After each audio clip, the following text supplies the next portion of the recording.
Section 7. I reframe pressure into purpose. I imagine pressure arriving at my door, not as a threat, but as raw energy.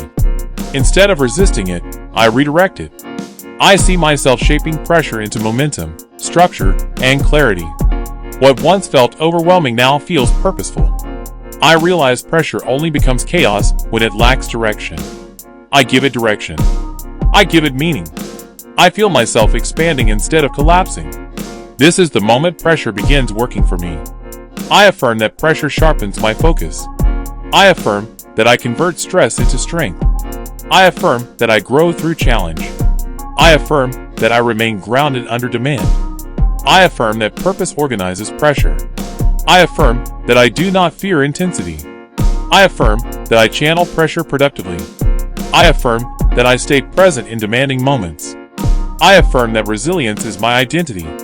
I affirm that I thrive where others tense up. I affirm that discipline stabilizes my emotions. I affirm that I meet challenges with confidence. I affirm that my mind adapts quickly and effectively. I affirm that I remain calm while expanding. I affirm that pressure reveals my strength.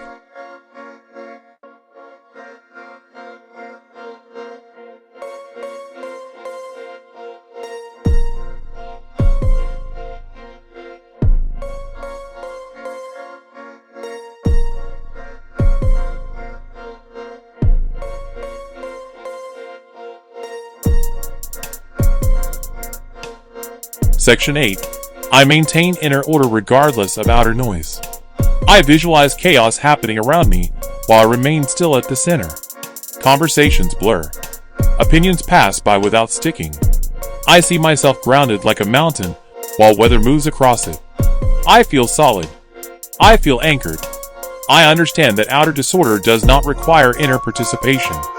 My calm becomes a boundary. I move through noise untouched, focused, and composed. I affirm that my inner order is independent of my environment. I affirm that external noise does not dictate my state. I affirm that I remain steady in dynamic spaces. I affirm that my calm is self-generated.